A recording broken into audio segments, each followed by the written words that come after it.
Good day, everyone. I am Miss Ingilio and I will be your teacher in science.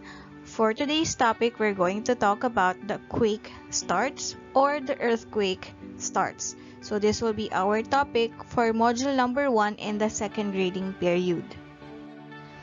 The content of this template or this discussion is that one of the most frightening natural phenomena is the earthquake.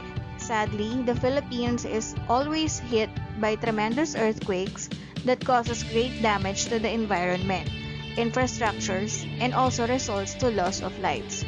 Since ang Pilipinas ay maraming fault lines at siya ay makikita or nasa Pacific Ring of Fire, madalas tayo nakakaramdam ng lindol. At since madalas tayo nakakaramdam ng lindol, madalas nagkakaroon ng mga epekto sa pangkabuhayan ng mga tao.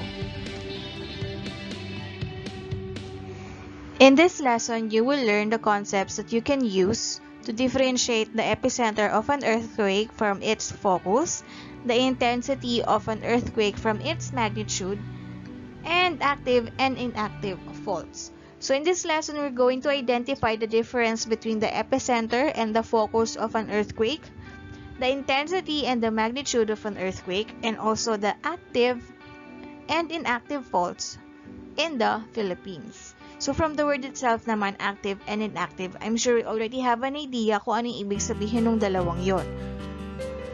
No one can stop earthquake from happening. But there are things that people can do to avoid or reduce loss of life and damage to properties. The first step is to have a clear understanding of the occurrence of earthquake. So since the earthquake is a natural phenomena and we cannot, hindi natin siya pwedeng iwasan or we cannot avoid the earthquake.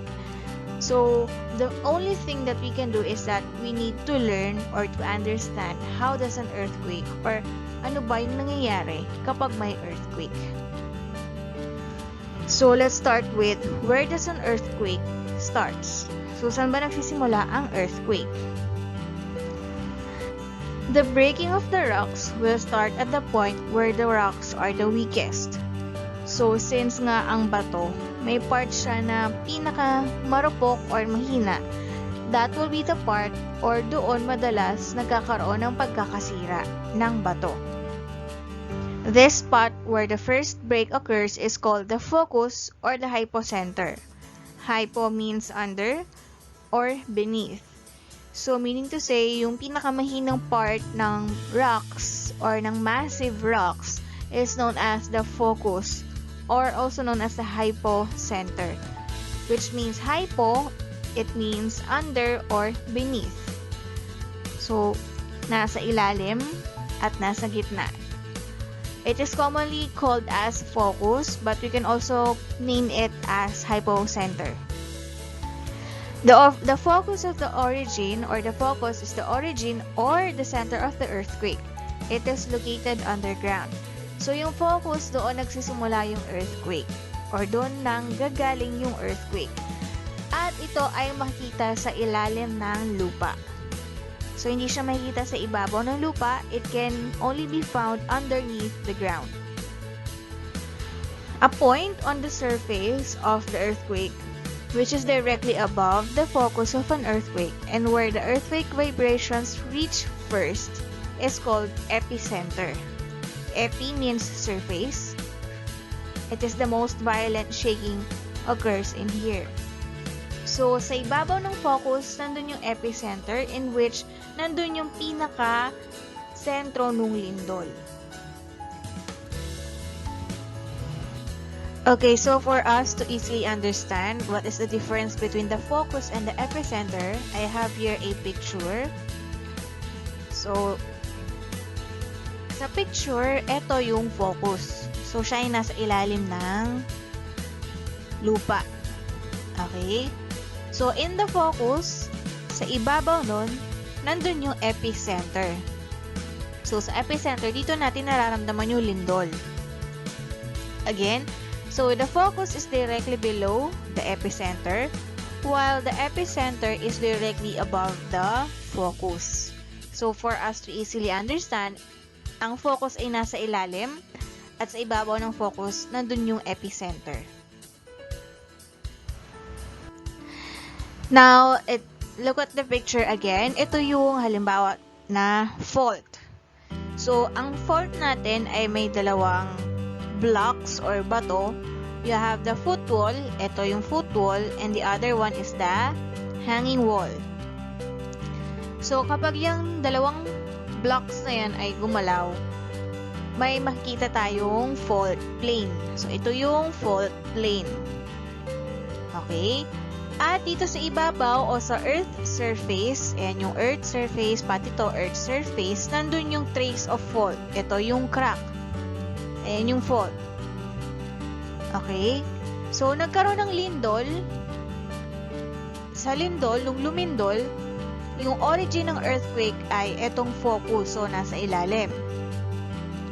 At sa ibabaw ng focus, nandun yung epicenter o dito na natin nararamdaman yung lindol, yung pag-shake ng ground. At yung pag-shake ng ground na yon, again, dun yun makikita or dun yun nangyayari sa Earth's surface. Okay. Now, let's proceed with how strong is the earthquake. So, gaano ba kalakas ang earthquake? An earthquake may be described in two ways.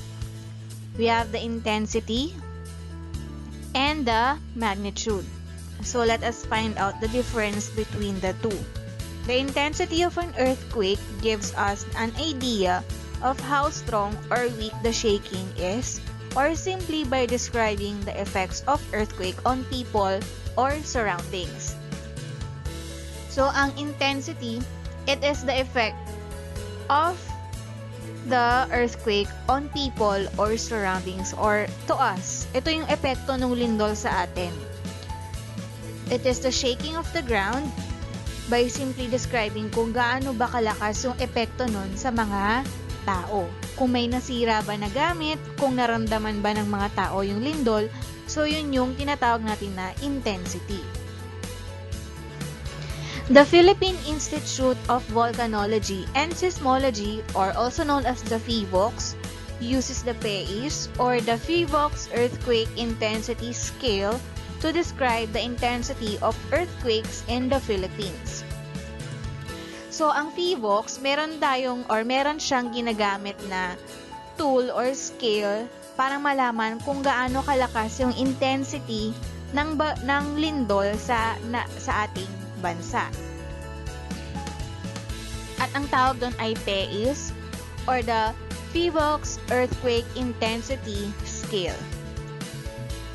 So you have here the PEIS or the PHIVOLCS Earthquake Intensity Scale. If you're going to look at it, you have the Roman numeral number 1, number 2, number 3, number 4, number 5, at hanggang number 10. So, sa intensity number 1, scarcely perceptible, ibig sabihin hindi siya nararamdaman unless you're going to put a glass of water on a table at kapag nakita mong nagsishake yung water, ibig sabihin there is an earthquake. Sa number 2 naman, it can be slightly felt. There is a shaking slowly of the frames that are hanging on the wall or other objects that are hanging on the ceiling, something like that. Still, water in containers oscillates noticeably. The intensity number 3, it can be felt by many people, especially in upper floors. Vibration is felt like one passing on a light truck. Dizziness and nausea are experienced by some people. Hanging objects swing moderately. Still, water in containers oscillates moderately.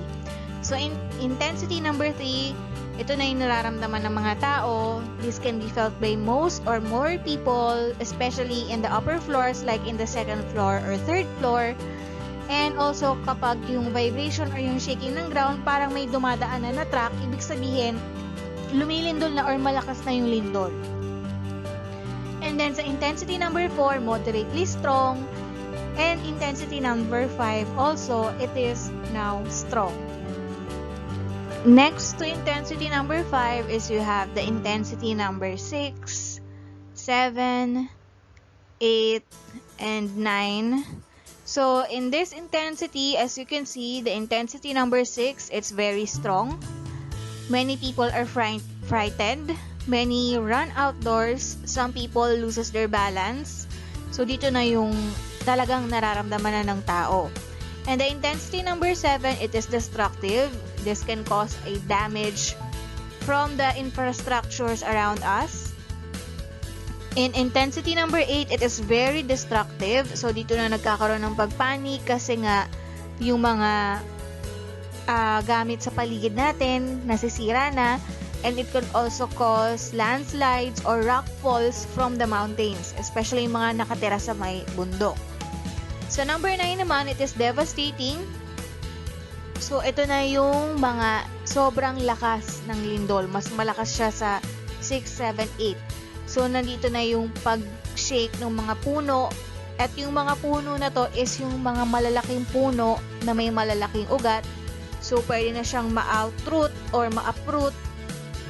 And yung mga tubig sa rivers, gumagalaw na rin siya. Nagsishake na, ibig sabihin, malakas na yung lindol. At yung pinakamalakas sa intensity is yung intensity number 10, in which it is completely devastating. It practically all man-made structures are destroyed. Massive landslides and liquefaction, large-scale subsidence, and uplifting of landforms and many ground fissures are observed. Changes in river courses and destructive switches in large lakes occurs. Many trees are toppled, broken, and uprooted. So, in intensity number 10, dito na talaga yung pinakamalaki ang damage. Lahat ng man-made structures ay nasira na. Nagkakaroon na rin ng malalaking cracks sa mga daanan or sa sahig. At dito rin madalas yung pinakamalaki or pinakamalakas na landslides na nangyayari. So, yun yung intensity number 10. Another way of describing the strength of an earthquake is by magnitude. So aside from intensity, we have the magnitude. The Richter scale, also called the Richter magnitude scale, is a measure of the energy released. The greater the magnitude, the stronger the earthquake. Again, the greater the magnitude, the stronger the earthquake. So pag mas mataas ang magnitude, mas malakas ang earthquake na nararamdaman ng mga tao. To distinguish the two, intensity is expressed using Roman numerals. You have the I or the letters, while the magnitude uses Indo-Arabic numerals like the numbers 2, 3, 4, 5, 6, 7, 8, 9. Earthquakes with a magnitude of 2 may or may not be felt by many people.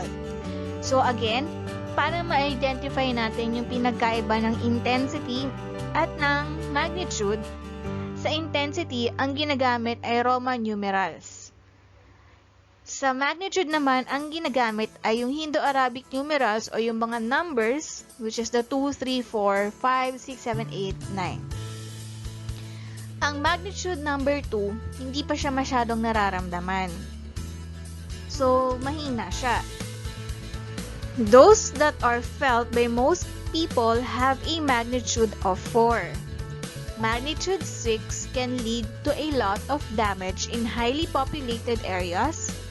Earthquakes with a magnitude of 7 can cause severe damage. So, ang pinaka nararamdaman na lindol is yung magnitude 4.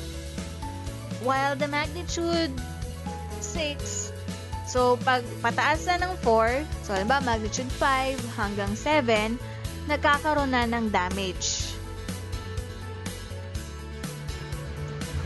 A magnitude of 8 or 9 results in widespread destruction, especially near the epicenter.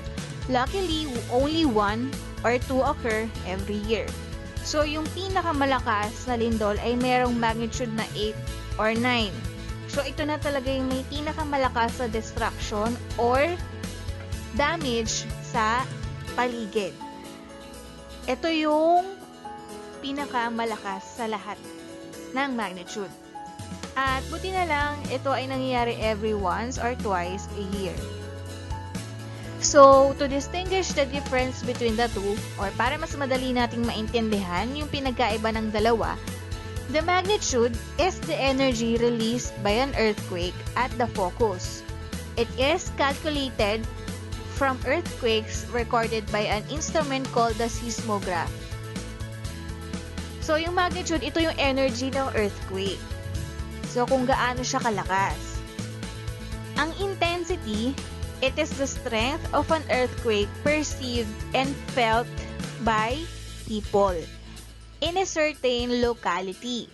Intensity is generally higher near the epicenter.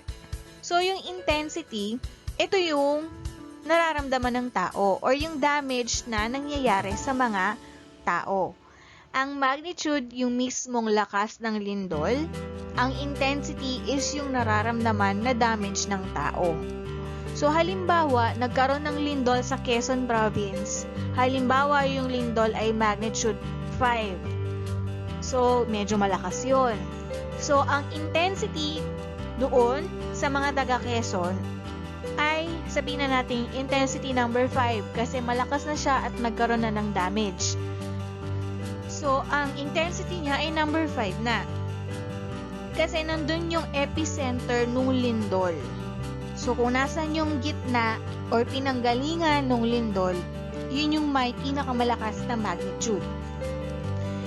So, halimbawa, yun na nga, nagkalindol sa Quezon Province. So, magnitude 5 siya. So, ang mangyayari halimbawa, yung damage niya is ganito, intensity number 5 siya. Or pwede maging intensity number 6, number 8, depende sa damage nung nangyari. Ngayon naman, kapag palayo ng Quezon Province, halimbawa, ano bang katabi ng Quezon Province? Halimbawa, Laguna. Kapag sa Laguna, since malayo na siya sa epicenter, magiging mababa na yung intensity number niya. Nawa, sabihin na natin, kasi naramdaman niya eh. So, sabihin na natin intensity 4, so, kasi naramdaman yung paglindol or pag-shake ng ground.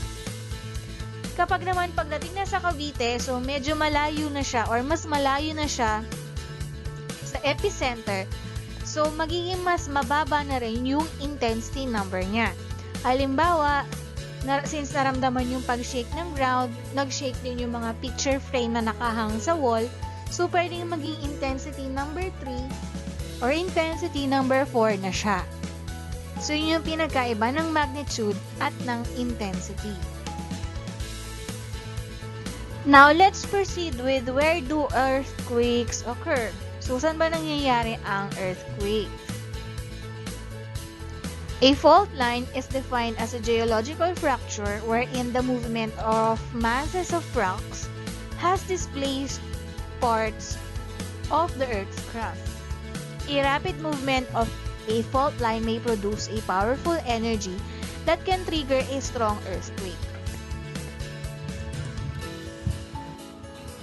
There are 5 active fault lines in the country, namely the Western Philippine Fault, the Eastern Philippine Fault, the Mindanao Fault, the Central Philippine Fault, and the Marikina or Valley Fault system. Again, we have 5 active fault lines in the Philippines. We have the Western Philippine Fault, the Eastern Philippine Fault, the Mindanao Fault, the Central Philippine Fault, and the Marikina or Valley Fault system. So, itong 5 to, ito yung mga active faults dito sa bansa na kung saan, ibig sabihin sila ay gumagalaw over time. Okay? An active fault is a fault that is likely to have another earthquake sometime in the future. Faults are commonly considered to be active if there has been movement observed or evidence of seismic activity during the last 10,000 years. So from the word itself naman din, active, ibig sabihin, lagi siyang gumagalaw or lagi nagkakaroon ng earthquake sa kanya. Para ma-consider na active ang isang fault, it should have a seismic activity during the last 10,000 years. So, ibig sabihin dapat merong movement ng fault within the last 10,000 years para masabing siya ay active.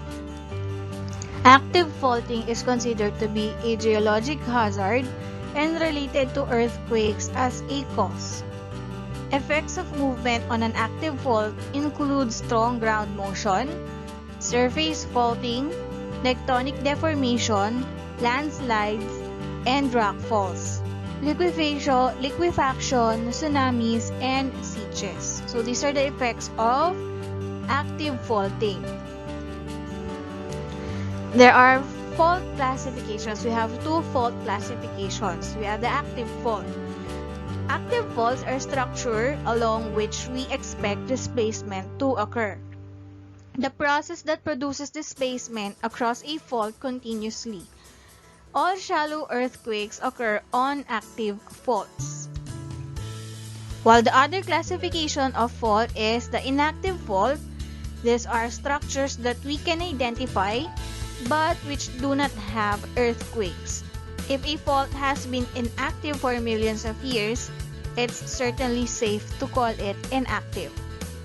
So if a fault is not moving for millions of years, it can be considered as inactive. So para mas makasigurado, they are waiting for millions of years for the fault to stop moving to consider it as inactive fault. So as for your assignment will be posted in your Google Classroom, and again, you have 1 week to answer to pass the assignment. So that ends our lesson for today. I hope you learned something new with my discussion. Have a great day and see you again next week. Goodbye!